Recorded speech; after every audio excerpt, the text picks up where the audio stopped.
Yo, it's MIA Radio. Yes, and we are back. Yo, Episode 92. 92.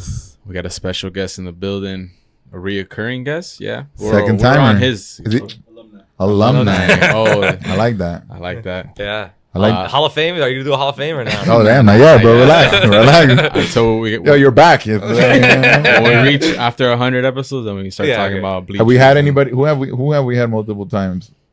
Conflict. Brian, Paul. Yeah. Conflict. Jordan, friend of the shows. Damn, that's awesome. That's a good lineup to be. That's a good company to be in, man. Shit. But yeah, we wanted to have you on because we've attempted to talk and inform, I guess, our audience. Not really. I wouldn't say inform is the right word. We just talk back and forth about what's going on. I guess make aware. Yeah, we talk about what's going on in Miami with the politics, local politics.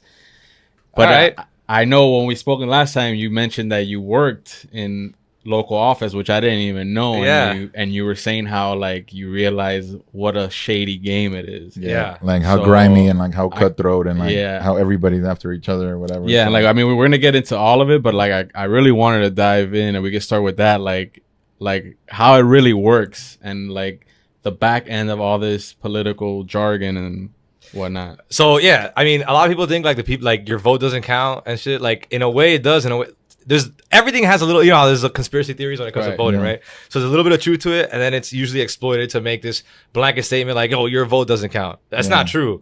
The issue is that people try to fight to not get certain people's vote counted. So what they'll do is a politician will hire a lawyer and be like, anybody who voted this way or during this time or under these circumstances, you can't count their votes, even though they're already submitted. So that's how they'll try to mess with vote totals. It's a common thing for politicians to hire teams of attorneys to just take shit to court, like 2000 with Bush and Gore. Well, shit went to the Florida Supreme Court. The movie came out today. Oh yeah, that's right. Today, the releases tonight. I don't know. Yeah, does it come out tonight or I don't know if it's already on streaming or. You guys come out on Fridays, so it came out. It came out 2 days ago. Billy Corbin. Oh really? I didn't even know it was his. Yeah. Oh damn. He's the one behind it, bro. But he talks about that the 2000 election. The 2000 election and how it fell to 300 and whatever votes. Some shit. So sorry. No, so there is some. There's no way to tell, obviously, because of what votes that were counted and what votes weren't counted. You don't know exactly how many votes weren't counted, right? You only know the total amount of votes that were deemed acceptable. But remember, there was a hanging Chad. I remember there was a full Chad. So if back then Florida had these ballots that you had to stick like a pen that was like a needle through, and what they would say is one of the big things was they weren't going to count any ballots that had hanging chads where the chad wasn't complete, the little perforated area wasn't completely off, which to me is not fair. Retarded. That's clearly it's dumb. Here we go again. But how do you even determine what's a hanging chad and what's not? And so if you look at the final ballot, there's these perforated areas that have full holes in them, it's not SATs, but it's the same kind of Scantron. Yeah. But who's making that determination is what I'm saying. So what they did was they ended up having all these election officials sit through all the ballots and look at them through light and see through the back, because that's how you'll be able to know is through the back if the chad fell off or not. And if it was hanging, then they wouldn't count it, even though if it's hanging by a thread, which is a design issue. Yeah. It's not even a thing of I didn't vote for that guy. It's not that this person wasn't believing in this person enough that they didn't put the pencil all the way through. It's not like the person was you know what, I'm kind of pro Bush, so kind of hitting it, bro. But even then, that leaves it up to human error, still, doesn't it? Yeah, absolutely. Then that's someone deciding, oh no, I think that's a hanging chad or that's not a hanging chad. So it's but it's not. But it's not like the chad means that it was for somebody else. That's what I was thinking. I was you think if there was a hanging chad on somebody's name, that's what they voted for. Exactly. But nah, that's not how it worked. So granted, that's just one aspect of what happened in 2000. They also cut the recount short. When they were doing that recount, the Supreme Court cut the recount short and said, okay, this was the retallied total. This is what we're gonna leave it at, and we're not gonna count it anymore. It was boom, that's it. And that was a Florida Supreme Court case. And the funny thing is that it was actually, it had gone to the federal Supreme Court, and the Supreme Court actually ruled that it was only their ruling only was can only be applicable to that race only, that it might not be true for other races, which people had a lot of problems with legally explaining what it was, but some people took that and said, this is how they fuck with elections. This is how they mess with elections and discount votes. But that also goes to realize that let's say your ballot, hypothetically, there's no way to know. Actually, now there is, but I'll get into that later. That when you register or when you turn in your ballot, you could track your ballot and see if it's counted, right? So especially if it's an absentee ballot, you go online, you could track to see if the ballot is counted. And so I just saw that right now. So if let's say hypothetically your ballot has been counted already, that means they're not gonna, hopefully they're not gonna mess with your count. That also tells you how much more your vote is weighed, how much more your vote is worth relative to someone, let's say in New York. Yeah. In Florida, it's a battleground state, so your vote is huge. It's weighted much bigger than someone in New York, which is a strong blue state that's going to stay blue no matter what. It's almost pointless to vote red in New York because it's not going to tip the scales. In Florida, it's nearly 50-50. It's like Texas is red, like forever. Yeah, well, supposedly Texas is in play in this election. That's what Austin isn't that big, Yeah, exactly, all the hippies. But there is a demographic change in the country that supposedly is changing deep red states to what they call purple states, the battleground states. Arizona is another one of those states where it's been deep red. It's a John McCain state. Also, John McCain was notoriously a not Trump Republican, never Trump Republican. Yeah. He's also a guy that I voted for, ironically enough. Before when I was, when I first started voting and getting involved in politics and stuff, I was very heavily involved in Republican Party politics. And not so much. Yeah, it's a different game. Yeah, it is. Aren't all the methods of voting different in each state as well? So some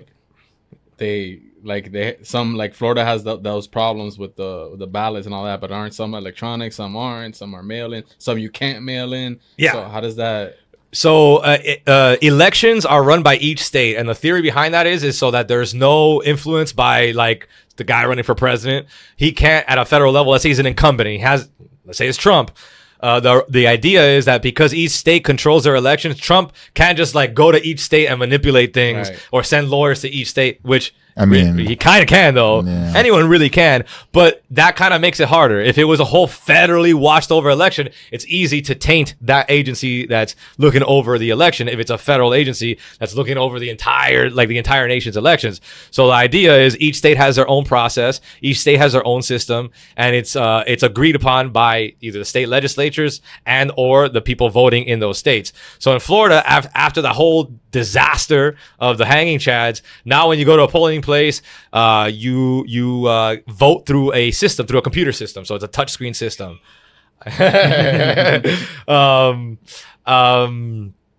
And also in Florida, we have mail-in voting. So if you apply for absentee ballot, which is what it's called, it's an absentee ballot. You are applying for a ballot to be sent to your house for a certain amount of time. 3 or 4 elections. I can't remember what it is, but it's definitely 2 years 8 years, two elections worth. So it's 8 years of voting. I think that's how it is. They may have changed. After those 8 years, you have to re-register for a mail-in ballot, and that's what I do now. I mail in all my ballots. So what was when you said you were heavily involved in the Republican Party? Okay. What were you doing exactly? So I got out of college with a political science degree, so I wanted to get into that field. The opening that I had was in local politics, and I started managing the social media of a mayoral candidate. I'm not going to say names because this person's still in office, and I don't want to say anything that might, whatever. He's listening, bro. Yeah, he's listening. Radio. I will say another guy's name that's still in local politics. That was the challenger to the person that I worked for, is the current mayor for Miami-Dade, Carlos Jimenez. Oh, fuck that guy. We all. Yeah. And so I was campaigning against Carlos Jimenez. I'm going to make a song. I'm going to make a mashup. FMG. Fuck Mayor Jimenez. Wait, so over FTT. Was your social media campaigns focused on painting the other opponent in a negative light, or was it just focused on your... Yeah, both. Yeah, and then were you targeting certain demographics? If you want to break, how does because we know how DJ social media is working. We know what to post to target the younger guys, the older guys, our followers, fans, whatever. And like, we know, like, we've been around it enough that we know how to like aim for what we're going for. From the political side, like, how does that work for like the younger people? Like, what's appealing or whatever, if you want to break that down. So as far as that race was concerned, it was definitely social media was geared towards the media. So let's say Channel 10, Channel 7, Channel 4, even Spanish language TV. If they wanted to know like a change in someone's campaign strategy or like a new adoption of a new plan, that happens along the campaign trail. Oh, I got a new healthcare plan. I'm releasing it on my website. Obviously, at the mayoral scale, it's a little less grand. It's like, oh, here's my plan for transportation.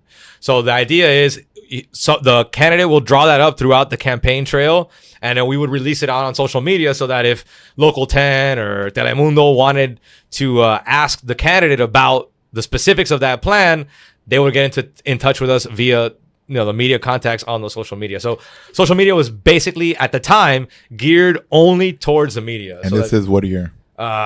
This was the year that Mitt Romney ran against Bush. So 2004.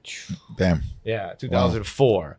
Wow. So how old were you working? Like 11 or what? Wait a minute. Child labor? Can we report? Can we report the person we're not naming for child labor abuse? So I was 17. Wow. I was 17 turning 18. Okay. So I was ready to vote that election because I had turned 18 the week before the election. Wow. October 22nd. Made the cut. Yeah, exactly. So I was already, getting my feet wet in politics and doing all that good stuff. Did I get that year right, Paul? The Romney election? Yeah, because Obama was 08. Obama. Okay, yeah. So no, but Romney ran against Obama in 08. So it was 08. It was 08. Okay. It was 08, not 04. It was 08. 04 was George Bush and Kerry. Yeah. And Kerry. 08 was 08 was Obama and McCain. 12 was Obama, Romney. Wow, I got my years completely wrong. So I was already way old enough to vote. So it was 2012. Okay. Way Makes off. more sense. Yeah, it makes a lot more sense. 2004, I was like, damn, you were like 10 in the cut. Yeah, because I was in New York at that time. I realized I was still in high school at the time, 2004. So I was no way. I came out of college to work. Damn, they trusted you with social media management. Yeah, no. 2004. Yeah. No chance. I was like, you were on MySpace, like making ads and shit, like coding ads with music in the background. Yeah, so it was definitely 2012. 2000, man, that was there goes my brain. It's all mush. So yeah, 2012. I'm fresh out of college. And I go in and I'm doing this. And remember, the mayoral race is in August during the primary season. Okay, that's more or less when I was doing the mayor stuff. When that was over, I then moved over to the Romney campaign and I did canvassing management. So canvassing is basically you put teams together to go around knocking on doors of people that are registered Republicans, because campaigns are given voters rolls. I don't know if people say, "Oh, voters rolls are private." Nah, actually, they don't say who you voted for, but they say what party you registered to. Yeah, that's common info. Like, yeah, exactly. Anyone could look that up. It's public information. So I would take those public rolls and break shit down by neighborhood and put people together so they could drive through these neighborhoods and knock on doors. Let's say, I was doing the Romney campaign, knock on Republicans' doors and make sure that they're voting for Romney. So that was my mission. So you were knocking and you were. Yeah, I was knocking and organizing people knocking on what kind doors. of now I'm interested in these kind of interactions. Yeah. Like, were people giving you like balabinga, or were people like, oh, like what both. was? Both. Yeah, a little bit of both.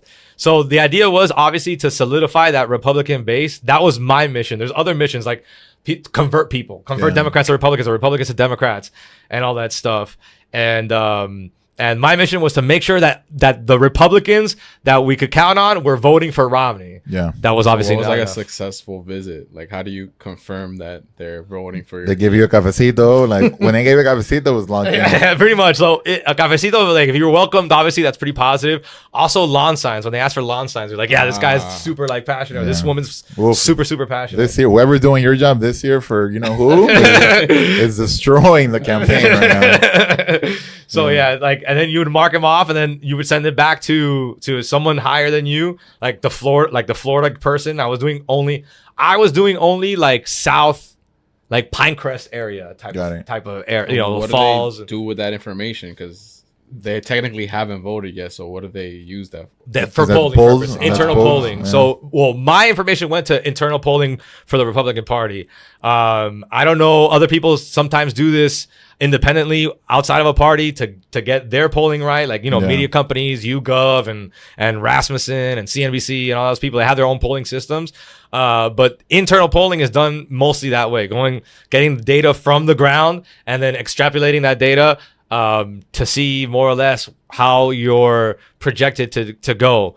And it's not the most reliable method because you don't know if those people are not, you know, you don't know some people if they just left or whatever, but it's a pretty good way of building like hype for your candidate. And then after that, after the Romney campaign was over, it was 2012.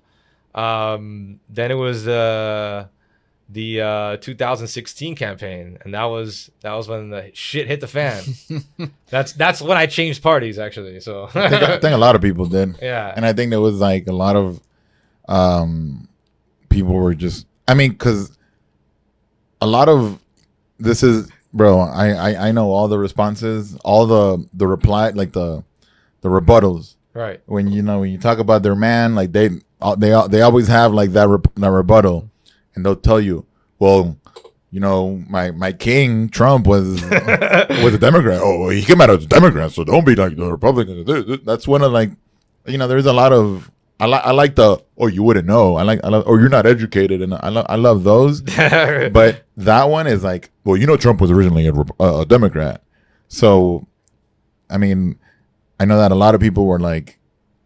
I mean, I don't know. 2016 was a weird election in general because people were just kind of like, yo, we don't fuck with Trump or we don't fuck with Hillary. And like, you know, it was the beginning of the worst of the worst. And now we're in the worst of the worst. Yeah. Like, I think that's also pretty interesting. I think it's a silly way to convince me to be like, oh, I'm not voting against someone because they're Republican because they were a Democrat. Yeah, but now they're a Republican. So like, one, that I think that's not really like swaying me. And two, what does it mean that he was a Democrat? Like he donated to Democrat? I guess his ways or his views or whatever. I mean. Yeah, sure. I mean, there are also many Republicans that are pretty moderate or liberal in certain views. Exactly. I just think it's like, to me, I never saw him as a Democrat. I mean, he also ran for president on the Republican ticket and on an independent conservative ticket before he ran for president this time. So it's like, if you're talking about his political career, he's always been relatively conservative. Yeah. Granted, I don't know how authentic his conservatism is. Like, I don't know if he's really Republican or if he just jumped on the bandwagon to try to get the nomination. I mean, I think he just jumped on it because he's rich and Republicans are known for being that, and he's taking care of his people in that sense, you know, like. That's an angle. Yeah, I mean, and it might not even be that either. It could be a whole other angle that is like unique to Trump, and that could go for every candidate too. Exactly. You know, the candidate could switch parties because they stopped getting funding from their party, and now they're like, I need money for my campaign. I'm going to switch parties to get money. You know, like I think he just ended up being a Republican, but it doesn't really matter. Right? Yeah, exactly. To me, you know, the idea that someone for him specifically, you know. The idea that someone was a Democrat, so it's okay to vote for them, I think is just. It's pointless. You're not really. You're not giving me any information. Or vice versa. Yeah, exactly. Even if it's the other way around, you shouldn't vote for him because he was. If someone's running for a Democrat, I'm going to vote for a Democrat. Yeah. But someone tells me, but he was a Republican. How can you vote for him? I'm like, I don't. Isn't that where the flaw lies? Though that like people vote on the party system. Like, he's a Democrat, so I'm a Democrat and I'm voting, but it's not really. So people are stupid. People are stupid no matter the race. I mean, the party, the race, the background, or whatever. Well, it's by the way, I see Trump attended Fordham University for 2 years. That's where I went as well. And he actually sent a letter. He actually sent a letter to the head of Fordham, Father McShane, actually, Michael Cohen, when he was testifying, submitted the letter as evidence that he was sending out letters to Trump's schools to try to keep his grades under wrap, which was something that he was denying. Holy shit. And so McShane, actually, the head of Fordham, actually went public with it. It was like, this is what happened. Like, people, like, it's funny because Vinny Viola, which is the owner of the Florida Panthers, he sent his kids to Fordham, and he's like a big donor to Fordham. He stopped inviting like Fordham alumni to Panthers games for Fordham alumni night because of that. Because he didn't want his shit to. Because he was like, oh, you disrespected the president. Like, fuck. Like, why are you playing with Michael Cohen? You should be playing. Right. It's an interesting little tidbit there. So 2016, you still working, but Democrat Party? No, actually, I didn't work at all. Once I was done with the Republican Party, I stopped doing politics. But this is now. Let me tell you why I stopped dealing with politics entirely. Here we go. It's the shady stuff that we wanted to get to. This is the juice. So okay, I did between August and November, I did the mayoral campaign, I did the Romney campaign, and in between, because I'm working with the Republican Party, I'm helping out the other candidates. I'm helping out other candidates along as well. And it's basically anybody that's local, anybody that I can help out, I'm trying to offer canvassing help. I am basically being an extra body to go on the ground, boots on the ground, and help them. I got a call from someone at another campaign. Honestly, I really don't remember which campaign this was, but it's going to tie into a bigger story that everyone knows, or everyone in the politics field in that year, 2012, knows. So I'm helping somebody out, and I'm told to go to somebody's house that is arranging like a voter turnout initiative, right? I go to this person's house and I walk in, and it's a house. It's a townhouse in a gated community in Doral. Yeah. And I'm seeing people sign off on absentee ballots. Wow. And this is gigantic voter fraud. Yeah, huge. Like I think it wasn't on the actual ballots, but on the absentee ballot request forms, which is also very illegal as well. Of course. And you can't be handling other people's election stuff. Can't even like it's supposed they're like when you go vote, whoever hasn't voted, like they literally walk you through to do your thing, and then they like make sure like that person's authorized to get that paper, and then they check that your name is this and that is this and it's this. Like and that. stealing someone's mail, basically. So it's also compromising an election. In reality, it's like, but the thing is, when I saw that, I called the person who called me. I was like, "Yo, what is happening? Like, do you know this is happening?" He's like, "Yeah, this is bro, where you been? I'm like, what do you mean where I've been? This is my first politics. This is my first campaign season. That's like being in the booth and like you see somebody do coke for the first time. And you're like, exactly. What kind of party is this? And then you're like, fuck, like. Yeah, exactly. It's one of those things. This guy's here every Thursday. And then everybody's like, yo, like this has been going on, but you're just DJing. You don't see it behind you, Yeah. So, I mean, it was exactly like that. It was very, very shocking to me that I saw like what I knew to be, I'm coming in there. I'm like, no dirty stuff with me. Yeah. I'm literally in a room with multiple federal election violations. I'm like, yikes. Let me get out of here. Like a moment where they looked at you like, yo, kid, so this is where you got to make a decision. So this is funny because after that, I went back to the office where I was working out of. Are you going to be a pussy? So I got that talk. Some super, no way. Yeah, I got that talk. Like push against the locker, like you're gonna be a pussy, you're gonna rat on us. Not saying direct terms, but kind of vague. Yeah, like super Donald Trump style, like giving like vague orders and like telling me like if someone tells you to make a hit video on somebody, you do it. That's what I remember getting told that. Like I'm like a hit video, like we're gonna do like a hit piece on somebody. Like you do it. Like those are the ones that are like Donald Trump. Like, kidnap the girl. Yeah. And it's all dark and like the music is all dramatic. Donald Trump has been seen eating McDonald's. Right? You know what's a trick to know if something's a hit piece? Like let's say you're watching TV and the volume's not on, immediately know it's a hit piece if there's lines across the screen or if it's black and white. That's how you know talking shit about that person. Yeah, you don't even need to know the words. It just reminds me of like the infomercials, like dramatized, like Oh, yeah, I remember that movie. Campaign. Oh yeah, I remember that movie. So funny. What's that guy? The John Lithgow is his name. At the end of the movie, it's him, and who's the other old man? That's his. Yeah, Dan Aykroyd. So it's him and Dan Aykroyd at the end, and their company is their company. By the way, today, tomorrow, Rudy Giuliani's in it.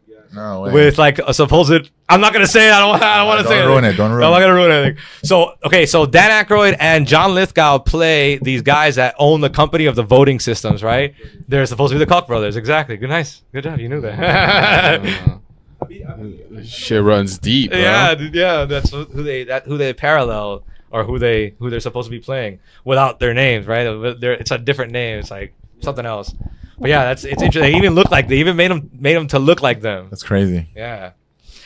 So yeah, after that, it was like, after that whole shady thing, that same year, Carlos Jimenez, some of his election workers got cited for election like law violations for the same exact thing that I saw going on in that room. Wow. So it was going on both sides. It was going on both sides. It's been something that's been rumored. When I started looking up like articles on candidates who have been suspected of doing this, it's virtually every single candidate in local office that's doing that. Kind of like one of those things where, everyone's doing it, so we kind of got to do it. Exactly. Yeah. So you're gonna be left behind if you don't do it. Lance Armstrong. Yeah, exactly. Lance Armstrong doping it.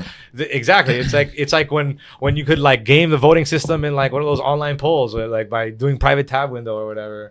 Like private tab window, vote again. Wow. Same exact concept. Like it's technically against the rules, but everyone's doing it, and you gotta jump on it, or else you're gonna be left behind. The VPN running. Exactly.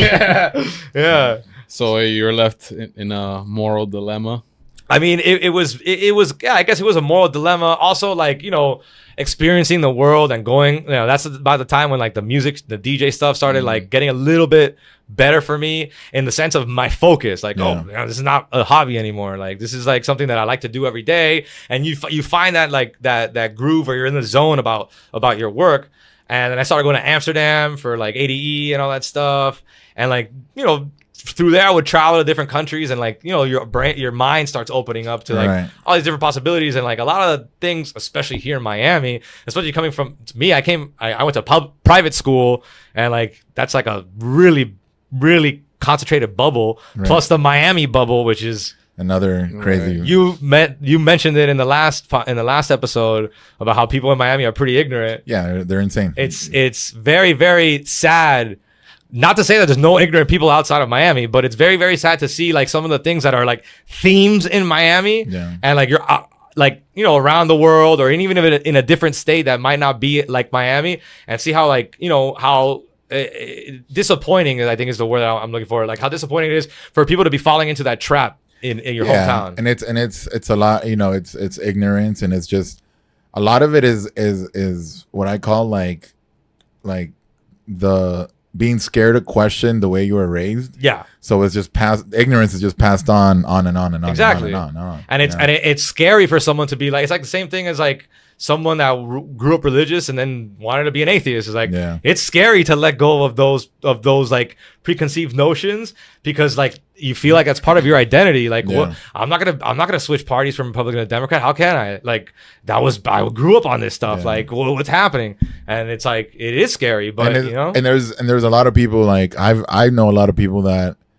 were raised, super Democrat, and like are in that bubble of that, and they're like, no, and then they even try to tell their parents, but then like they have that just old mentality of everything's everything's communism, or everything is this, or everything, it's like they jump to this, like, oh, but in Venezuela this, and in Nicaragua this, in Cuba that, like they just jump. And I'm like, yo, like weigh in all the factors that, first of all, we're in 2020 and see how realistic your 1960, 70 mentality is in this world with the pandemic. I mean, that's one of the things that really turned me off too, about like being in the Republican Party, is that anything that was to the left of them, which is everything that they're competing against, is socialism or communism, which is like, boom. I mean, man, it gets frustrating because, one, like for me, I really believed in the Republican Party, and I still do believe in some of the elected officials. I would say I'm far more to the left now And it's just really sad to see people like, I don't want socialized healthcare because it's socialism. It's like, you don't want everyone to have medicine because it's socialism. Yeah. Think about what you're saying. It's like, even if that's true, like your country turns into this socialist nightmare, like that's a stretch, right? That's like a huge stretch to say from socialized healthcare we're gonna go into this socialist nightmare. Like next day, like Biden comes in and everybody gets the fucking Red Star hat, you know. Also, Biden is not gonna be the guy that's bringing in the socialist revolution to the United States. Of all people, if Biden is that guy, then if I ever ran for a federal position, I'm sorry, like there people call me Karl Marx, because at this point it's like, to me, I feel like there's no reason why we shouldn't have socialized medicine and at least socialized undergraduate education. You want to know? Watch out, by the way, because I'm about to get a lot of hate from those two things that I just said. Let it rip. Just letting you know. I'm about to say something else too. So like with that same kind of mentality, like the other day I saw a post of somebody who is like super right, posting something from like I'm trying to not point at anybody, but no, we weren't even talking about that. He posted something about like a business, and then like, because I just want to phrase it right. So if this is the clip. I've learned not to fuck up when it's the clip. Yeah. But this person is very, very right, and they were doing something that came up that could have been that the left supports a lot, but he's in a position that he has to, or he can, or he's going to use some of the left resources that are considered more socialist or whatever. And like he posted it that he was going to do this, but he was like, is this the country going against me? Am I going against like my morals and this and this and that? And I'm like, yo, you're literally just clicking on a tab that is going to make you more money. But because you think that these ideas are like so socialist and so like wild. Was he applying for unemployment by any chance? No, it was something with BLM. Like, I'll just leave it at that. So like, I'm just like, yo, like you're so anti these concepts of like, you know, kids being trafficked inside of closets or whatever the fuck. The Wayfair. But now that you need it, right. You need the unemployment, or you need the money, or you need this, or you need that, or you need like you're really fighting against yourself to be a normal human being to get government aid or to get some kind of assistance that you think is like you're getting, you know, you're out there with your little pan and like Fidel is giving you the piece of bread, you know, like it's crazy. Like if you understand what I'm trying to say, I know exactly what you're saying is that like this person is having a dilemma because their dogma that they subscribe to in a very fundamentalist way is being challenged by the reality of life. like you know, it's like when people want to cancel this and this, cancel this or cancel that, or anti this or anti that, you don't understand the influence that person or that thing has done that's still involved in your life. So if you're so anti this or anti that, well, you know, like it's like when people try to cancel like Christopher Columbus. Like obviously he did all that bad shit, but fuck Christopher Columbus, cancel this. And I'm like, well, none of us would be here. Like, like you know, like it would be a different world. But like people are so anti this that like, yo, start thinking for yourself and start thinking for what benefits you. Yeah, people like to like be activists or even vote against their own interests so many times, and I always wonder why that is. Like people like to, like for example, like have you ever heard of what log cabin Republicans are? I've heard the name, but I don't know. Yeah, a log cabin Republican is basically a gay Republican, and I don't understand the concept behind that. Like you're voting for people who literally say that you don't have a constitutional right to get married. I mean, we could just talk about Latinos for Trump. Exactly. Shut down everything, you know, like yeah, precisely. Like I don't, you know, I get it. Maybe like, you know, it's just weird because a lot of these groups. Is it a Dave Chappelle skit kind of? You know, like there's a lot of those. You remember the Dave Chappelle white supremacist thing? Yeah, for sure. Like that's literally what I see every time I hear these fucking parades going. Like I just think of that. Like, you think that's more of a, like, I mean, obviously there's a big divide in the country more than ever, but you think in Miami it's more like focused because of the whole cultural aspect of it? I think part of it is true. I think in general, though, American culture is definitely very separated right now. And I think it's because it works for both of the big guns in politics to get people at each other's throats so they could, get votes. Yeah. And then in Miami, obviously you have like the hey guapo bro de hacer guys that are like that have their Jeeps with their Trump flags on. And they're like super anti-socialist, anti-communist. They show up to like Versailles with their Cuban flags on, it's smart for the Republican Party to connect the policies that they're not in favor of with socialism, because they're gonna get a rise out of people in Miami. Oh, that's socialist. That's why. We don't like socialism here in Miami. I'm not gonna like that shit, bro. And that's what happened when the dude from Up, the guy that was from here, and he looked like the guy from Up. He's like, I'm a Miami local business owner, and like he was. It literally. Dude from Up. It reminded me of those. It reminded. Have you guys ever seen The Wall, the movie? The Pink Floyd, or like that Apple commercial where like they throw the hammer and it shatters everything. Like it reminded me of that. Like I felt like I was watching like some kind of like brainwashing propaganda. That dude, he was, bro. Put that guy and then put Republican Miami business owner speech. You got a lot of words. It'll come. I know exactly what you're talking about. He spoke at the Republican National Convention. He's from Miami. Exactly what he looks like. No, it's not. No, it's not him. I know exactly who you're talking about. The interesting thing is that I don't understand why people get so upset, especially on that side, when you don't see eye to eye with them. But it's like their way is the only correct way. Yeah. It's just you're automatically wrong. I just feel like people don't want to get out of the frame of reference. Like people don't acknowledge this. There's different frames of reference when you're looking at the world. Like why is yours the right one? And it's so wild. But like honestly, to me, most people that are so like loud and barking, like, do you even know the policies? Like, are you even that?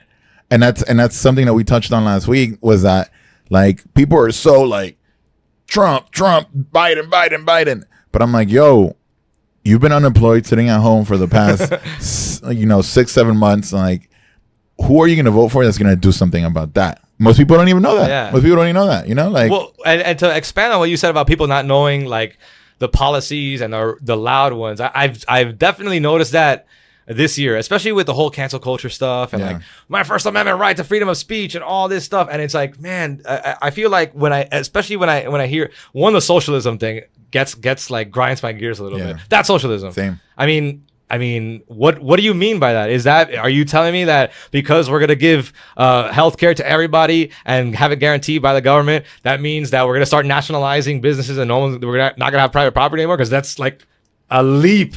It's a big leap. Maybe you're right, but I'm not willing to concede that. I'm not willing to concede that. I want to see that in action. Give me an example of where this has worked. I mean, basically every country in the world. Yeah. Like every modernized country in the world has socialized education, and they're not a socialist dump. All right. I mean, there are some places. The thing is, it's not that the socialized education makes you a dump. It's places that are a dump that apply socialized education, like Cuba. I mean, Cuba. I don't want to shit all over Cubans because I know a lot of Cubans that went to Cuba and are super conservative, but they will defend like, oh no, I was educated at least. I know other Cubans will be like, they were educated, but they were educated to be indoctrinated. Look, regardless of whatever it is, the education system as a social program, because it has indoctrination in it in Cuba, it's not good. Yeah. But that doesn't mean socialized education is not good. Yeah. It just means that the one in Cuba, the system in Cuba is terrible. That's how it was in Nicaragua in the 80s had 99.9% literacy rate. And all they would do is they would go to your house with a piece of paper and they would tell you, hey, read this. The paper says, what is it? Fox over the moon, whatever, generic. The piece of paper had like a generic line and it would tell you, hey, read the paper that says this and this and this. They don't know how to read, and they would be like, blah, blah, blah, blah, blah. They repeat what they said, and boom, okay, so that person was literate. Exactly. So Daniel would be like, yo, like, my country is 99.9%. And you're like, bro, like, what kind of test is that? So that's... Yeah. Exactly. It's not that because a socialized healthcare system is going to bring socialism. It's whether this terrible socialist country is going to implement socialized healthcare, but that shouldn't stain the idea that guaranteeing healthcare for everybody is a shit idea. And no matter where it's implemented. Italy has the #1 healthcare system in the world, and they have socialized healthcare. So it's like, how come? It's not.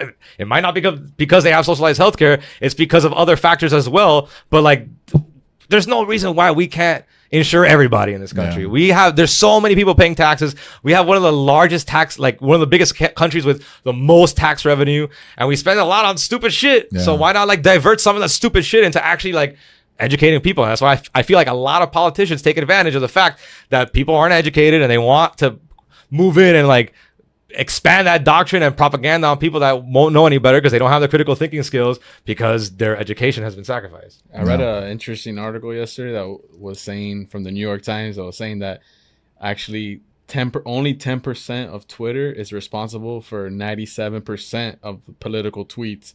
So like you think that it's like everyone's talking, but it's the large majority is actually uninterested in dealing with like real world shit in their life. And they're just like, yo, I don't have time for this. Like, I don't care if you're voting for Biden or Trump. I mean, I have everything muted. I have everything. Like that, it's not, my bad. That it's actually not as loud as you think it is. But since people are like choosing a team and choosing sides, it's like always in your face. But it's the majority is actually like not that interested in and it's not just how loud they are, it's what they say. Yeah. Right? Like that time where they said, oh, Trump could go for a third term because they impeached him and they failed. And in the Constitution, it says he could go for a third term. Doesn't say that in the Constitution anywhere. Yeah. And the quote always goes to some technicality of how Congress might not be able to go back into session. I don't know what the details. But you wouldn't know. You're not educated. Yeah. But here's the thing: is like we have amendments in the Constitution. If something was written in 17 or in 1800, and an amendment was passed in 1850, and that amendment of 1850, this is a hypothetical year, changes what was written in the Constitution. That new amendment is now what's in effect as law. So there's a new amendment that was passed after Franklin Delano Roosevelt that limited a president's terms to 2. It doesn't matter what it said in the Constitution, whether you could get 6 to 8, 10, whether they could nullify one of the terms or whatever. No, that's it. The amendment was passed. That's where it ends. 2 terms. Boom. That's it. Another one that I love is the First Amendment issue where someone, I got fired because I said black people aren't as hard as working as white people. I have freedom of speech. I didn't say anything. That's a violation of my First Amendment right. What does the First Amendment say? What's like the first thing? So the amendments. Let's go over a little law education. So that's what you're here. That's what you're hearing. The Constitution, it grants powers or rights. Powers are given to governments. Rights are given to people. So you're gonna get an amendment or anything, a phrase or a clause. It's gonna direct a group of people. The people, us, will have rights. The government will have power. So an amendment will give power or will take away power from somebody. So Amendment 1, what does it say? You want to put it up there? Damn. Hey, Jamie, pull it up. Damn, Jamie. You know by memory, bro? No, it says the government.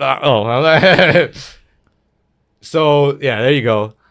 So, it's going to grant. You don't have it here? You don't have the crusty big the scroll. The scroll. I have it in my bedroom. So, there's Amendment 1, right? So, the idea is it's either giving Congress, or it says Congress, starts out with Congress. So it's giving Congress power or taking away power from Congress. Shall make no law respecting an establishment of religion or prohibiting the free exercise thereof or abridging the freedom of speech, etc., etc., etc. So when someone says, yo, they fired me at my job for exercising my freedom of speech, my Amendment 1 rights, that's a violation of Amendment 1. So your job passed a rule that says you can't say certain things or you get fired. Now, what does Amendment 1 say? It says Congress shall make no law or rule respecting or prohibiting the free exercise of the freedom of speech. Is your job Congress? Dude. Your job is not Congress. You know what's your funny? job is a private entity that can tell you, I don't want you working here because you have a green shirt on. Yesterday, I know you saw it with the cop that had the Trump mask. Oh yeah, bro. The comments in there blows my mind. Insane. So this is like the comments on that post, like, bro. All these comments, all these like Lifestyle Miami posts or all these different posts. I have like a 20-second like cap because after 20 seconds I'm just heated and I'm like, why am I doing this? So I open that comment, like, and not even me because I was in the military, not like. As a human being, common sense, like you're a cop, like you are doing a job, you're employed by the city. Like the easiest way to put it is like, yo, imagine if you're an umpire and you walk the field with a hat from one of the teams and you're there. And then they're like, yo, you can't wear that hat. It's my freedom of speech. No, bro, your fucking job is to be protect, serve, and whatever, and you can't be pushing this, working the ballot. And people were like, with a gun, like you're working at the fucking voting place, like representing something. First of all, you're wearing uniform. You're not supposed to ever show any kind of side or whatever. And then it's just fucking comments. It's just common sense. Aside from it being common sense, nobody is allowed to wear political propaganda in a polling place. That's what I'm saying. I can't do it. Yeah. You can't do it. Walk Anyone, no one can do it. You can't walk in with a Trump shirt. You can't walk in with your fucking whatever. You can't. I mean, it's you're literally going. I mean, people never voted like in high school. You feel me? Like I just don't understand, bro. And people were saying, oh, pero el sapingo se puede arrodillar ahí por BLM, pero no se puede poner la máscara Trump 2020. I'm like, dog, like you were you know, it's like cherry, yeah, like trying. You're reaching, like Jordan in Space Jam style, reaching. Like it's like the season of cherry picking and reaching on every side. Insane. It's all sides. It really is all sides because like how you mentioned, like for example. I want to go back to the whole cop with a mask. And one of the things that really got me, it almost made my brain explode. I didn't respond to any of these things. It's like, why bother? Yeah. But like, it was like, oh, this person works for the government. How can he be, taking sides in an election? Let alone the fact that you're not allowed to be doing that, regardless of whether you're a police officer or not. Right. And then the response is, he doesn't work for the government. He works for the city. I'm like, what planet are you on, person? Like, what is happening to I know. I think I know what you're talking about. Make the connection that the city is a city government. Like if you work for the city, you work for the government. Like I don't understand that.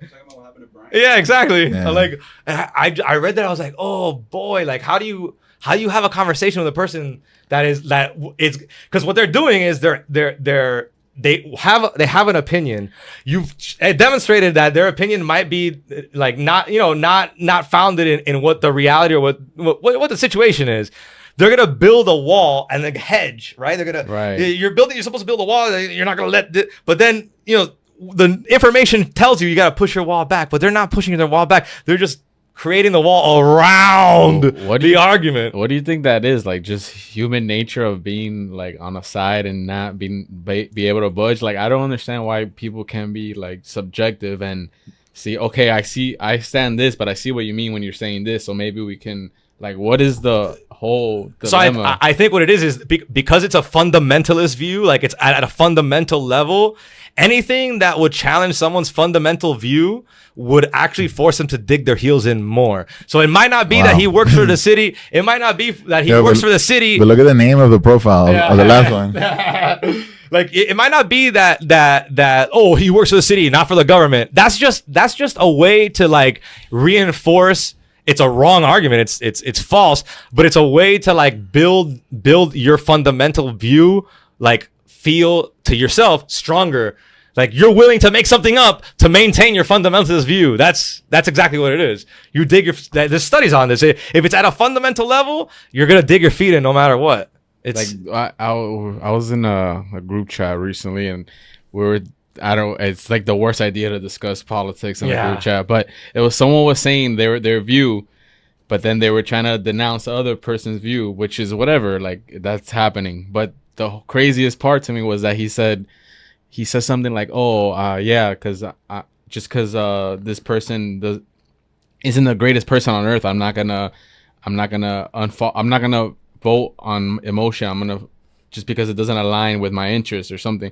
But he was saying like my interests, so he was totally disregarding like just maybe the other person voting for the other candidate has different interests. Yeah, exactly. Yeah, like, it doesn't mean that your interests are the only interests. Yeah, and that goes. That's another point. It's like, yo, like, the whole shit with Ice Cube and 50. I'm like, dog, are you Ice Cube? Are you 50 Cent? Like, are you? And there was that meme.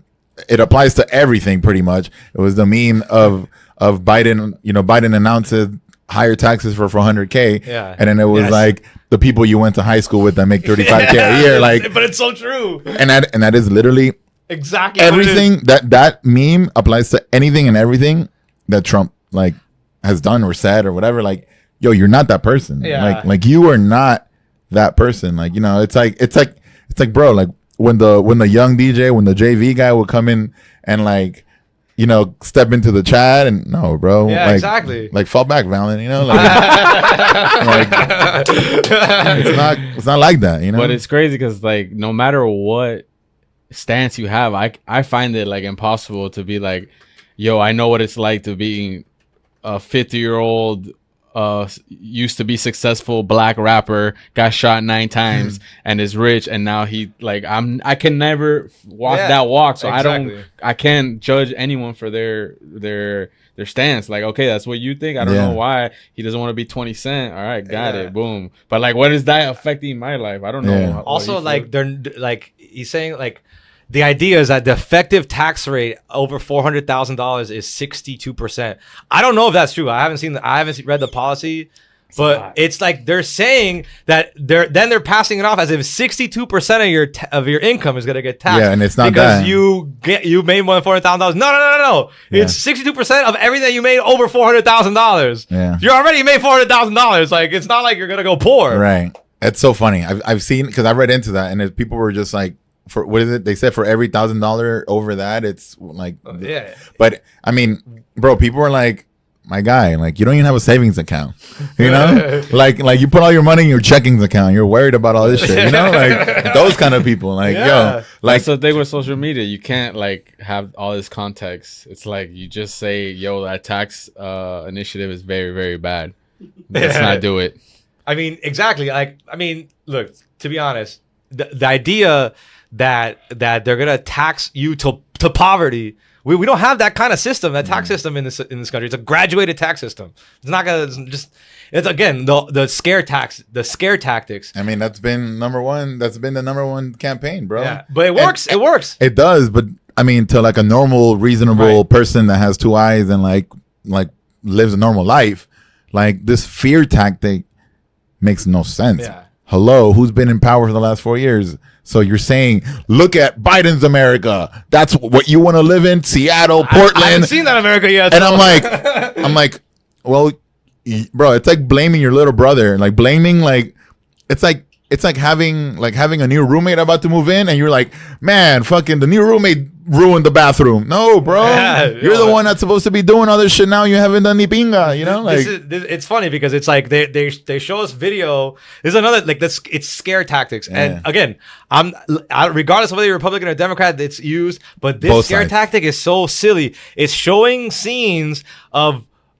America today. And saying that this is going to be America January 2021. But I don't have a fucking time machine. How would I know that? I saw that one and I was like, that's the one that really triggered me. I was like, you know, it's all dramatic. Like, is this the America you want to live in? This is Biden's America.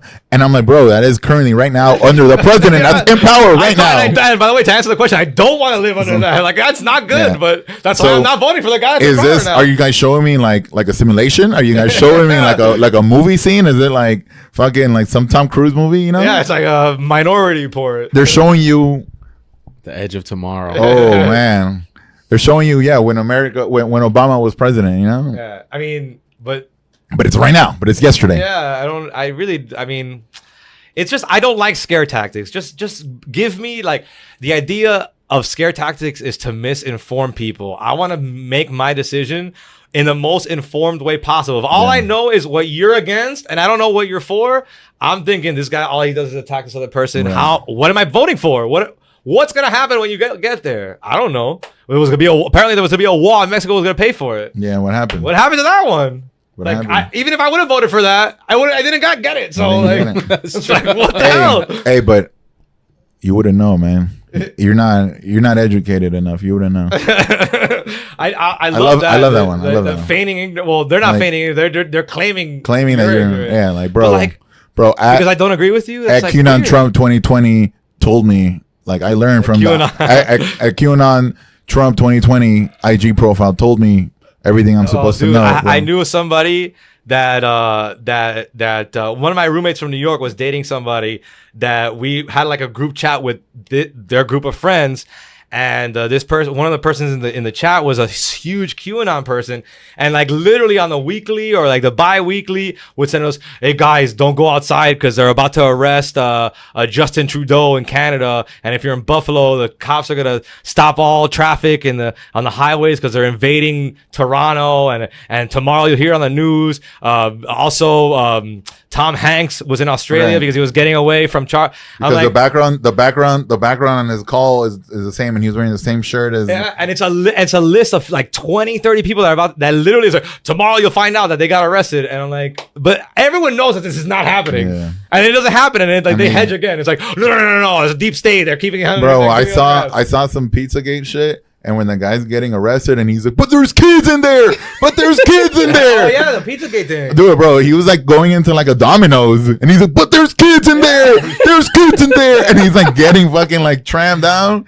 Bro, you're going into, I think it was like a Domino. I don't fucking know what it was. He was going into like a pizza van, or he was going into somewhere. I think it was the pizza place that they had had the actual basement where they had kept the kids. The funny thing is that place doesn't have a fucking basement. So it's like you're going in there with a gun and you're like, where are the fucking kids? And it's like, well, the kids are eating at the dining table. The dude's fucking making the boxes for the Domino's, like stacking them up, and he's like, what the fuck are you talking about? You know, like, bro. I feel bad for the people that are working there that are like you know, minimum wage. Like, I did not sign up for this shit. Right. Give me the fucking kids. It's like, what do you want? He's like, kids pizza. Yeah, like, what do you want, dude? Bro. And it's like it's just I don't like the scare tactics. I don't like and I don't like the manipulation of the cancel culture, where it's like the left cancels all the time and da da da. People don't remember that the first mass cancel culture event was the Dixie Chicks thing. I don't know if you remember that shit, where country music radio refused to play the Dixie Chicks in 2000. Yeah, well, they just changed their name to the Chicks to get the Dixie out of it because of the Southern heritage bullshit.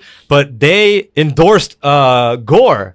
For simply endorsing Al Gore instead of George Bush, country music radio had a shit fit and didn't play any of their music. Insane. So I don't want to, like, granted, that was a long time ago. And they're saying, oh, but nowadays it's the liberals that are canceling. I know plenty of people that have been canceled by everybody, whether it's just what it is. It's the fact that we have social media now. And if you step on someone's toes, I took a screenshot of this actually from someone who tweeted, and it was a DJ that said this. And I was like, this is perfect. Sweet. It's perfect for this occasion. Let me see, bro. Where the fuck is it?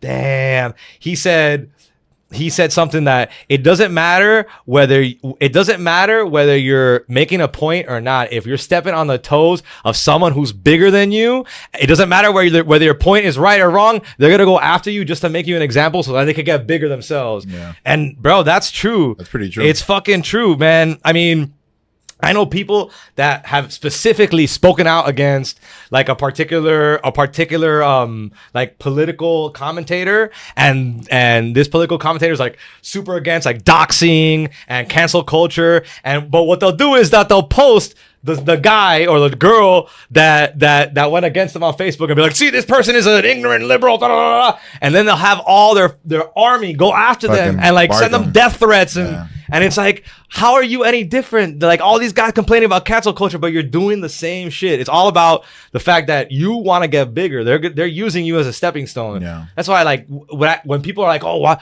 make the public statement, and it's like, bro, really is a public statement is only going to bring like more negative attention. Exactly. And add fuel. That's what they want. They want that fuel to their fire. And you see that a lot on both sides. You see that the punditry, like the people that are super for that one team, whether on the Biden side, more so on the Trump. It's usually more so on the incumbent side, right? Like but man, it's really bad nowadays for both sides. You don't think is there ever a point where there could just be no sides so that we could avoid all this, and it's not like left or right? It's just like, yo, I agree with some of this, I agree with some of that, like a team America. Yeah, you mean a democracy? Like Trump and Biden win, and then they're forced to work with each other. Or like the meme that said, why don't we just don't have a president for a few months and stay single? You know? I mean, I don't know. I think it's just like, they know that people that are politically active are active because they want to be on the Republican team or the Democrat team. And on the Democrat team, you never vote Republican. And on the Republican team, you never vote Democrat. And they're going to build their support base around that. So what are they going to do? Democrats are socialists. The Republicans are racist. This guy is corrupt. The corrupting drives me insane. I'm not saying that there's no corrupt politicians, but no one has any evidence that X is corrupt and Y is corrupt. I mean, I'm looking at it right now. That seems to be like the Giuliani photo. I already read about it.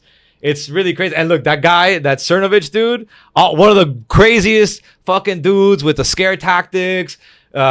Super bats for one team, manipulates media. I'm not saying that he is the only one guilty. I'm saying he is one of the guys that is making money off that shit. Like, what a shitty way to make money, bro. Not a dumb way to make it. It's smart as fuck. But man, I don't think I have the, I don't think I have the, like, I'm too shame. Like, I have so much shame in my life. I don't think I need that much shame. I'm not shameless. I'm not like I feel like I'd be a dirty, shitty person if I did something like that. Like, go after people and call them racist, or go after people and call them like fascist or communist. Fuels their fire, man. What the fuels their fire, like, bro. And the funny thing is, what I find hilarious, it's done to make the division so that you could bat for your team and show off for your team. But if you really look at the reality of the situation, people are more alike than what this, like, looking at social media. Jack Posobiec, another guy, is super anything Hunter Biden, where's Hunter, all this shit. It's like dude, like, it's too much batting for your team and slightly being again. I'm only picking on these guys because I know them from that side. There are people on the left side that do it a lot too. Yeah. So many people that do it on the left side too, and a lot of cancel culture on the left side as well. But I mean, it's just it's a way to distract from the reality that we actually are not that different. We're not. This makes it seem like we're at each other's throats. But if you took away this and really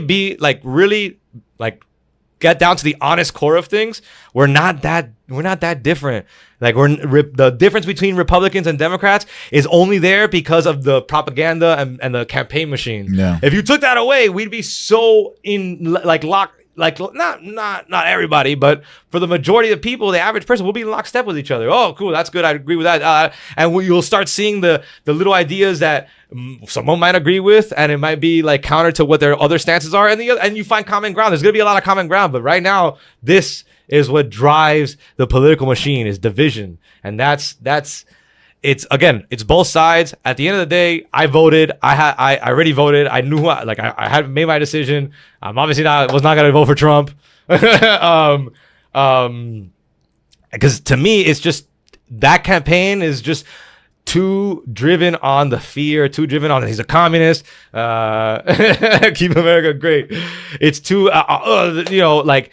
the dog whistling drives me insane too. Like, the whole thing of, like, I didn't say that all Mexicans are bad. I just said Mexicans are bad. Right. Like, right. what? Like, that's not how that works. You know, it's like that kind of like hedging and well, he has denounced white supremacy, but he did denounce white supremacy. You're like, I feel like it's a lot of like, look what he did or is doing, instead of like, look what I'm gonna do. It's that's also another thing. Yeah. It's like, oh, like it's just another thing is, like, the media plays along because they get the ratings. Yeah. So it's like Donald Trump criticizes CNN, but the fact that he has so much weight is because of CNN. Yeah. So it's like, come on. Yeah, it's a big bro. It's a negative consuming cycle, you know, of they all fucking stroke each other, and they're just spiraling down all together, you know? And that's why we don't have high participation rates in elections. That's exactly what it is. Most people, not most people, but the people that don't vote are like, this is stupid. Yeah. Why am I gonna like participate in this stupid bullshit? That's how I felt since I was 18. This is my first year voting. Yeah. So someone like me, what would you tell them? Like, yo, go out there and vote. Because every year, every election, I'm like, bro, this is stupid. Like, I don't.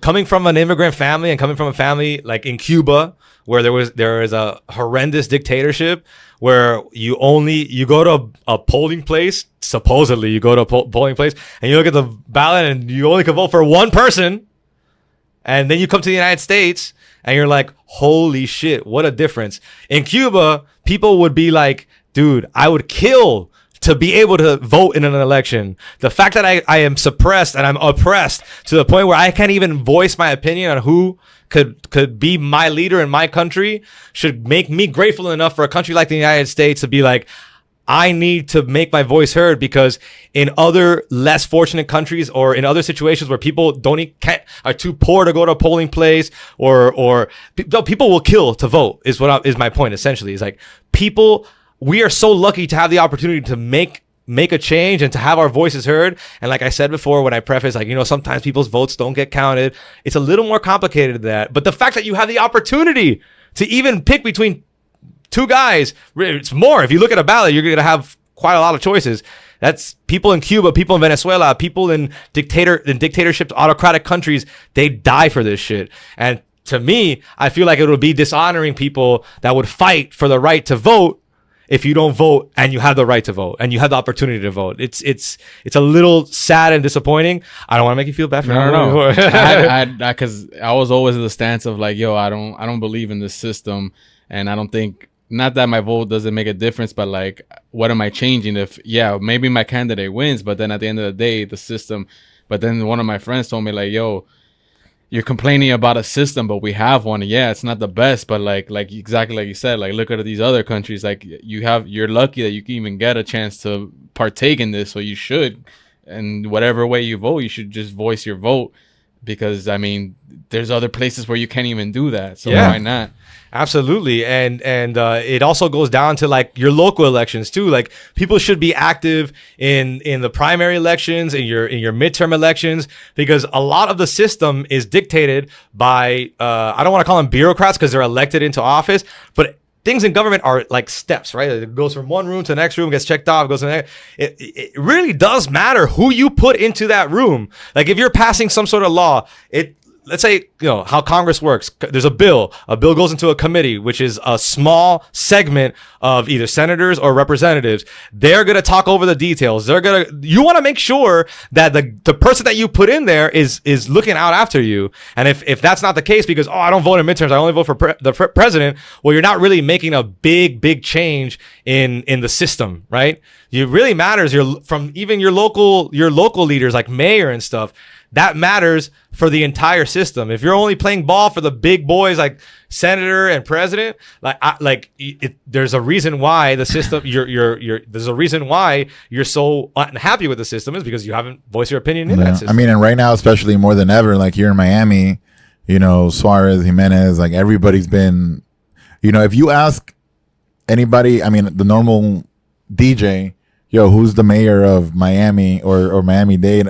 A year ago, they wouldn't know. Now everyone knows. Now everybody's like, because it's affected everything. So business. All the DJs that are out here, barking one side or barking another, like, look at the people that are trying to make changes. The funny thing is that goes to how close-minded people are, because these mayors were making the same amount of decisions, and they were just as influential as the curfew decisions. Yeah. But because it didn't affect you personally directly, right, you're not gonna be like up on your shit. Like, to me, that's almost like, I hate to say insulting, because nothing really insults me, nothing really offends me. But it's like, to me, it's like, it's respectful. How the fuck can you say that? Yeah. Like, how, like, don't be saying, I don't care about the mayor, and all of a sudden, the curfew's affecting my pocket. Like, now you care about the mayor. Right. What happened when he was when he was bringing like parks and open spaces on the floor? Do you remember when that happened? Right. Nah, I don't give a shit about that. Well, then maybe you should start giving a shit about that. Yeah, there's so many local things that most people don't even think. I mean, now they do. Yeah, now. I mean, COVID has silver linings. I feel like one of the silver linings is that people are going to be more up on who they elect locally. No. I hope. I don't know. We'll see what happens. But like, I mean, to me, I just feel like, just voting on presidential election years is also a little bit of a cop-out. Like, the system works as a whole. There's political trials. Yeah, there's like political like grandstanding.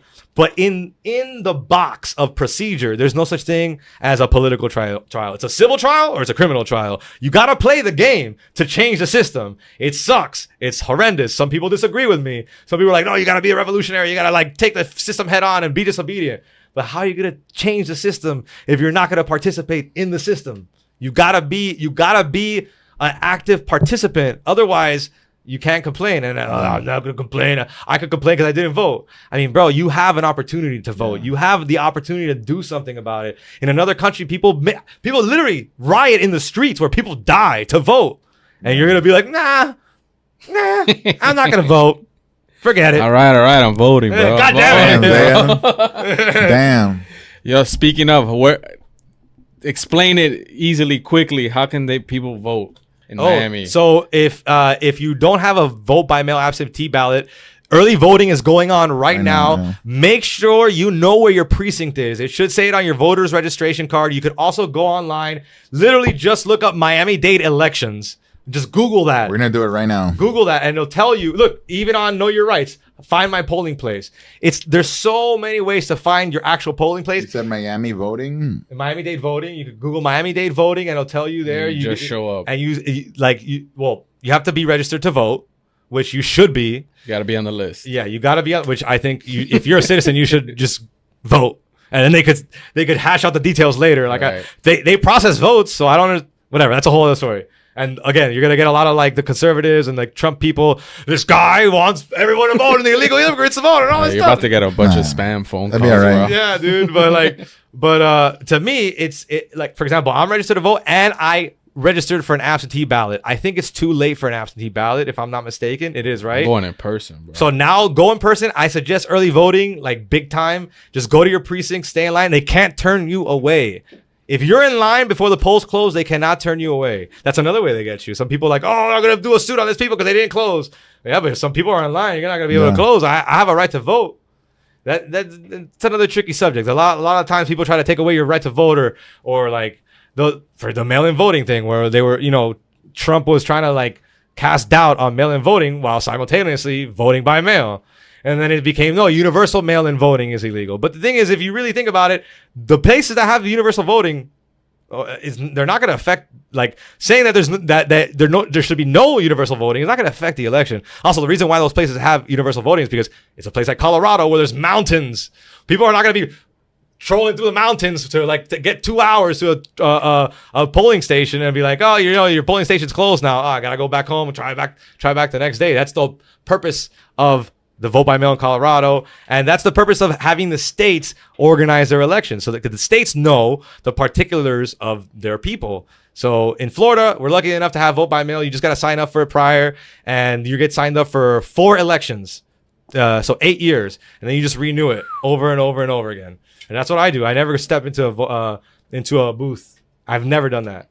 When I was a little kid, I used to follow my mom into the booth, but ever since I started voting, I've always done vote by mail. Nah, I want the full experience for the first time. You want the sticker? You want the sticker? No. Oh, you guys drop me off? You have to 7 p.m. Well, not today. Yeah. I'm going to stream it I'm going live. tomorrow or Friday. Yeah. I already voted, and it got counted. I looked it up. So let's vlog it. I don't think you're allowed to take videos. Oh, bro. But it was funny. I last presidential election, I took a photo of me voting. And like who I voted for. Got flagged. No, I didn't get flagged. Shit. Again, this is the ignorance thing that like people are like, fuck this. This is my stance. I'm making it known. It's like if you don't know, but like why even like put yourself out there and make yourself look like an ass? You know what I'm saying? But whatever, that happens.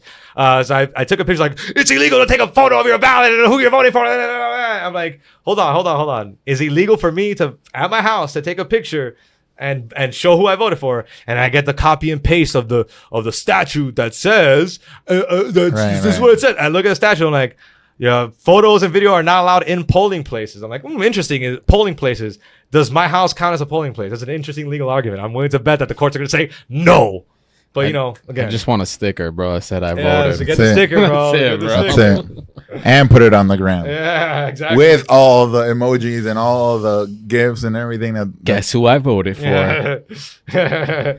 I mean, I feel like Kanye. Please don't. Do not. Did everyone vote or no one's voted except for me? I haven't voted yet. Yeah, we voted too already? Nice. All right, Wow. cool. Oh, we're going in, yo. We're Did doing you vote it. for Kanye? No. Oh, damn. That was a clear like another misinformation, like left field thing. The whole Kanye trying to get on ballots, particularly in Wisconsin. Duh. Wisconsin a battleground state. Come on, and that's where he got the ranch. That's why he was able to qualify there. Yeah, Wyoming. Sorry, Wyoming. Sorry, like, damn, you know. Yeah, there you go. Oh, he tried to get on the ballot in Wisconsin, and apparently it didn't work. No, he was too late. Yeah, he's on like 4 ballots. Yeah, that's insane. Yeah, I mean, there's still a chance. Is he qualified as a write-in in some states? Wow. Is he qualified to write in Florida? So like, if someone is, this is another funny thing. People are like, I'm gonna protest vote and I'm gonna write in my mom. Yeah, explain that because that's a lot of people have done that. Yeah, just leave it blank. Like, it's the same thing. If you're not registered to be a write-in candidate, they'll count your vote as like for nobody. It's blank. So make sure if you're gonna write in, make sure the candidate is actually qualified for a write. So no Harambe. Yeah, exactly. Last year.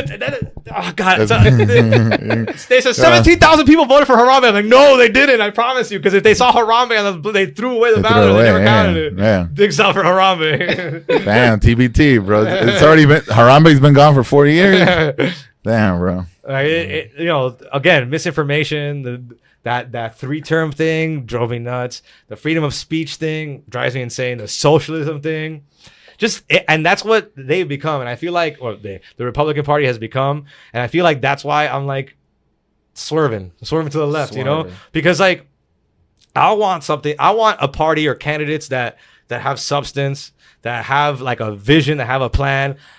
I might not agree with it, but like, give me something, you know. Don't tell me the other side sucks. That's not, you know, right. Although to be fair, I am voting mostly because the other side sucks. Like, I would have voted for a ham sandwich if he ran against Trump. So, but like, sounds good right now. But the reason why I'm doing it is because I don't like any of the shit that's happening. So, I mean, again, sorry guys that are gonna disagree with me. I don't know if you're gonna get any email. You're good, bro. You're chilling. Appreciate you coming. We're on the same team here, dropping bro. Information.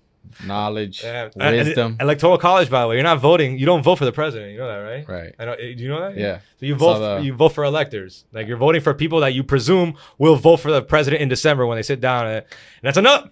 Here's another little story. Here we Supposedly, go. there's a thing that Trump is trying to do, that he's trying to get states that are red states or purple states like Florida that have Republican legislatures or Republican control of government to basically say that they're going to send their own electors, regardless of whether whether the popular vote went to Biden or Trump. I was gonna ask you that, something I will. Yeah. So the idea is that, let's say most people in Florida voted for Biden because DeSantis is a Republican, because the legislature is Republican, because the courts are Republican.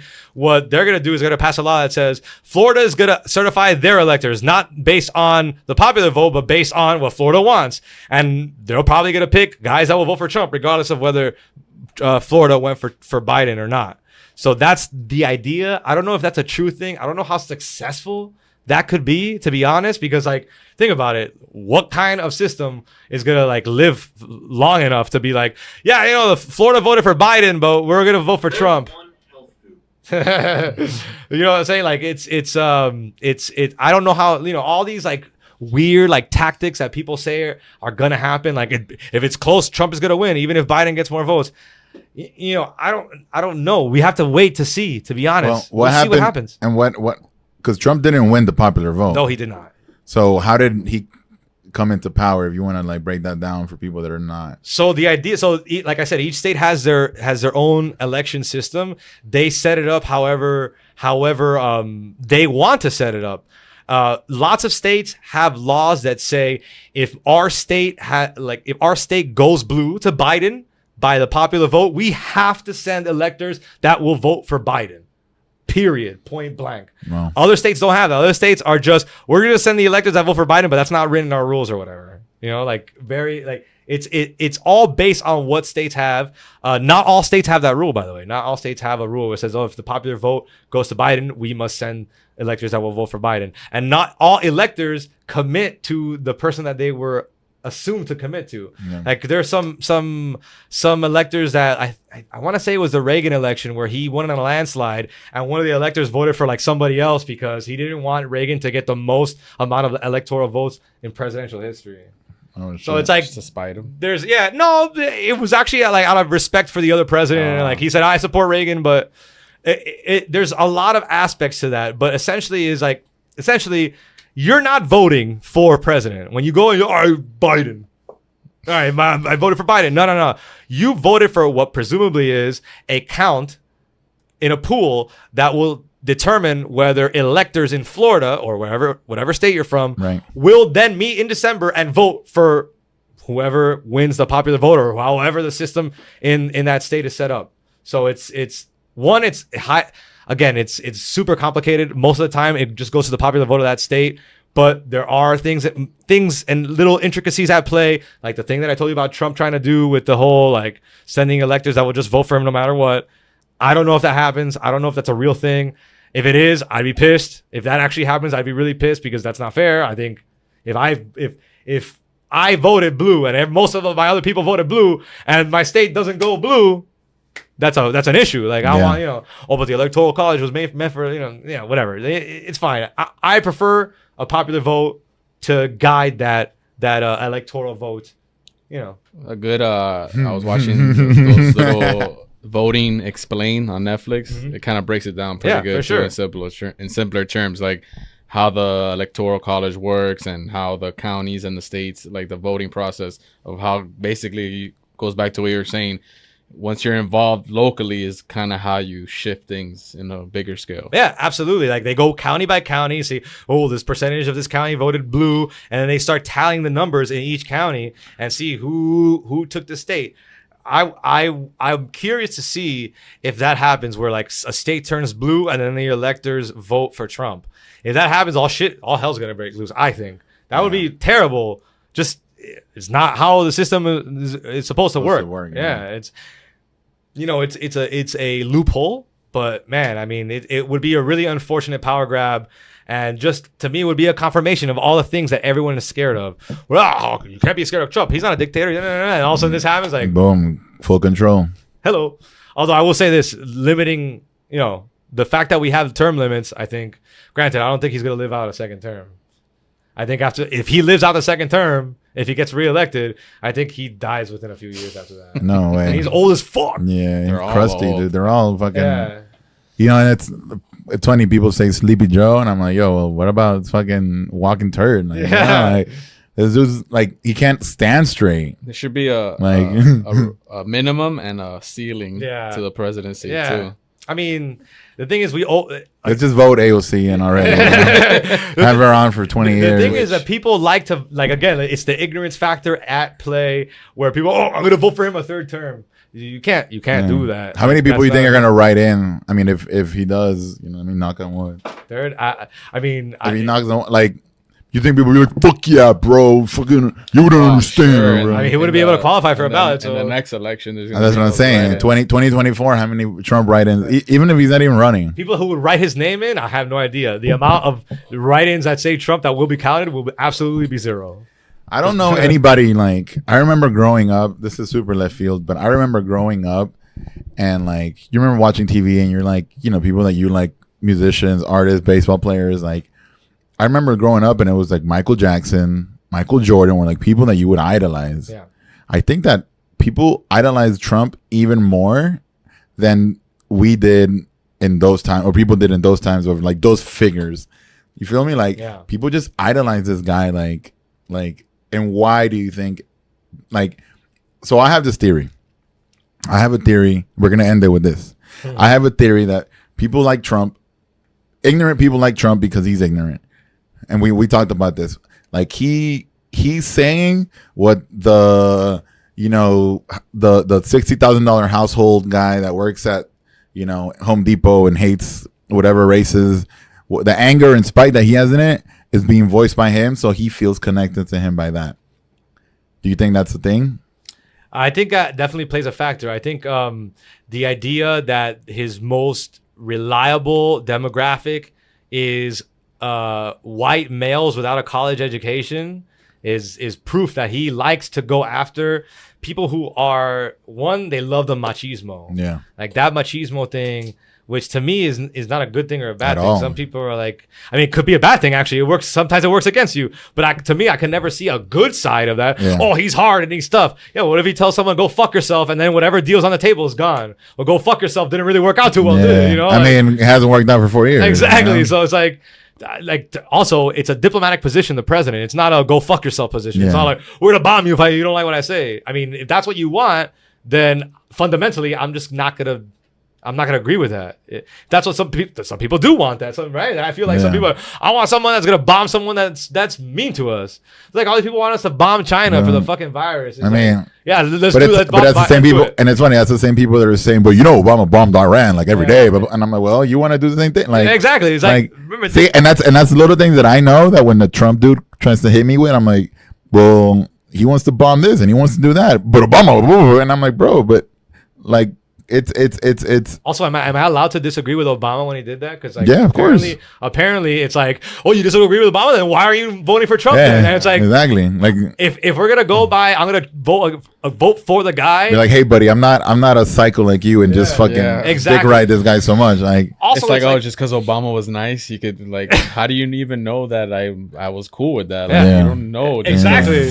I never voted for Obama, which is the funny thing. I was like, you're a socialist, you're a liberal, lib-tears, like, I voted for McCain, I voted for Romney. I was like, damn, like I literally the only Democrat I ever voted for was Hillary Clinton. I'm staring at this video and I can't. The best. Like, you know what I'm saying? And like, oh, you voted for Clinton, crooked Hillary. I'm like, look, listen, the game that the Trump campaign is playing is to paint every single person that they run against as corrupt and this and that. And like, you're gonna tell me that if all that corruption is true, you're gonna tell me that on the other side that corruption doesn't run just as deep? Exactly. That's insane. If that's the case, then it's a push. Then I'm just going to vote for somebody that I agree with based on policy. And if it's not the case, then I'm just going to vote for someone on policy again. So it's like, you're not changing my mind, like on like the fact that Trump is much better than Biden. Like, that's me. Have your own opinion. I voted for Biden. I already got counted, yo. You can't. Well, I might change my mind. If I change my mind and I want to be a Trump supporter, it's too late. So. Well, there you have it, folks. I'm pumped to go vote. Happy birthday, bro. Oh, thank you. Oh, it's today? No. Yeah, tomorrow. Oh, it is tomorrow? Yeah. Holy shit. Yeah. That's what we did, it was yesterday if you're hearing this on Friday. Yesterday. Hey. We wanted you to celebrate by talking politics. There you go. So we any politics question? If anybody wants a cheat sheet, hit up Jordan. I'm gonna need one for certain people, for certain. Yeah. Oh, social at DJ Jordan Sanchez. That's Instagram, Twitter, Twitch. What the fuck else am I on? Email. You don't have to Instagram. Don't email me, please. Instagram, Twitter, and Twitch is pretty much. Plug your podcast, bro. No podcast. Oh, this podcast. No OnlyFans. OnlyFans. Yeah. Right. OnlyFans. Patreon. No OnlyFans. Sorry, guys. I don't get naked and stick things on my butt. Which podcast? This one? Those. That's right. Like, also, damn, that's it. You know how? Damn, not even. You didn't even want to include it. My bad. You can also listen to me on the Because Belen podcast. It's a Belen alumni podcast. Everyone knows what Belen is. It's a preppy all boy Catholic private school. It's a little embarrassing to say. Yes, I went there. Yes, and I'm also the podcast host with my boy Brian. And Brian B Money. Brian Herrera is on the podcast. Hi, my name is Brian. And we talk about stuff about the Belen community. If you know somebody that goes to Belen, or if you have a son that's trying to get into Belen, definitely tune in. It's got some funny stories. Belen is a brotherhood kind of school, so it's more of a happy. It's podcast. A little less intense. Yes, definitely not as intense as you would think. It's like, oh, a bunch of priests are talking on this podcast. They're talking about God. No. It's like we talk about like our time in high school, and like we're chummy people, so you'll get a little taste of that on the. You don't drink coffee like you did before this one for that one. No, it depends on how early it is, but no, definitely not. You can listen to that one on normal speed. You can listen to this one at half speed, or half speed, and it would still be good. Yeah, definitely. But yeah, it's a fun podcast. We talk to influential people too, like politicians. We're gonna have Tom Yama soon, who is the anchor for ABC News. Nice. So it's like it's a cool group of people, like intellectuals, priests, Jesuit priests are some of the most interesting people I've ever met in my life. Really, sometimes weird people, but in a good way. Like very like for example, like one of the priests in my school, he's like a super crazy astronomer and like loves the moon, and like we have a fucking what's that called, an observatory in our school. And it's like, who has an observatory in their school? It's like, y'all rich. I went to Belen when I told y'all for summer camp. Yeah, like when my I was school like had 10 or a 11. popcorn ceiling. Yeah. And it used to glisten sometimes. Dude, that was a fun summer camp. I only did it once. But school there is tough. Obviously, it's a private school, but it's fun. Like all my friends to this day are not all my friends, but like lots of the guys from there are still in contact with me, in touch with me. It's a cool little community. I know some people don't particularly like that community for whatever reason. Some people like from Columbus, the rival school, Right. or like the religious ties to it. But for me, it was an amazing experience in high school. I hated it in the beginning. I was like, get out of here, all boys. This sucks. Right. And but yeah, it was awesome, and I'm really happy to have that podcast with Brian. It's a lot of fun. Nice. Yeah. Nice. Awesome, bro. Yeah. Well, thank Dope. you. Well, thanks again. Yeah, bro. And, Dude, thank you for spreading having the me. knowledge. Appreciate it, that was man. fun. Semi radio. And we out. Hey.